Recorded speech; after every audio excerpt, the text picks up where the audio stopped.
Are babies truly innocent? People often say, babies are innocent. But do we really believe that? Or is it simply something we like to say? First, let me be clear. I am not arguing that babies should be punished, nor do I believe they are morally responsible. I am asking a different question. If we truly believe babies are completely innocent, why have so many people throughout history treated them as though they were not? I think, objectively speaking, babies are neither guilty nor innocent. Like every other living thing, they simply exist. They possess desires, natural tendencies, genetic dispositions, the capacity to grow, the capacity to suffer, and the capacity to affect the world around them.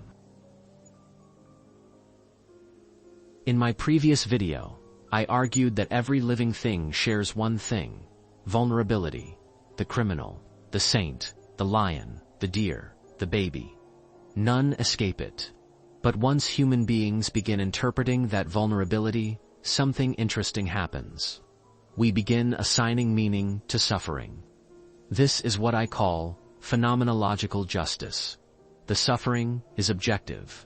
The judgment is ours. History is filled with examples. In some cultures, children were punished alongside their parents, not because the child committed the crime, but because people saw the child's suffering as part of justice. The same pattern appears in the Bible. After David commits adultery, his child dies. During the plagues of Egypt, the firstborn children die. Even the livestock are struck. Whether you believe these stories happened is not the point.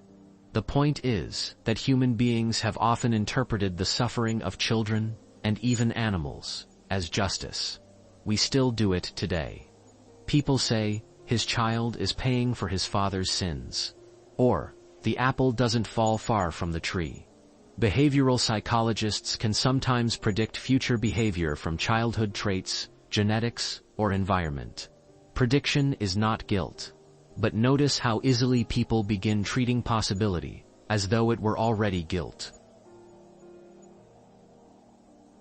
Perhaps no living thing is completely innocent. Every living thing survives by affecting something else. Animals kill. Plants compete for sunlight. Parasites feed. Predators hunt. Even human happiness often depends upon countless harms, some intentional, many unintentional.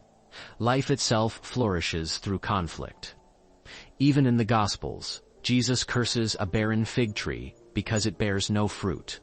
Whether you read that story literally or symbolically, it reminds us that even a tree can become an object of judgment, not because the tree possesses moral responsibility, but because human beings are capable of seeing moral meaning almost everywhere. And perhaps that is the deeper point. Babies, animals, trees, entire families, even entire generations, have all been treated as participants in justice. Not because reality declared them guilty, but because human beings interpreted them that way. The universe exposes, we interpret. Perhaps babies are not truly innocent, but neither are they truly guilty.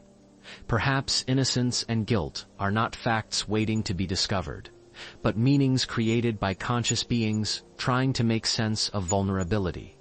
Reality never told us babies were innocent. We did. Reality only exposed them. Everything else was our interpretation.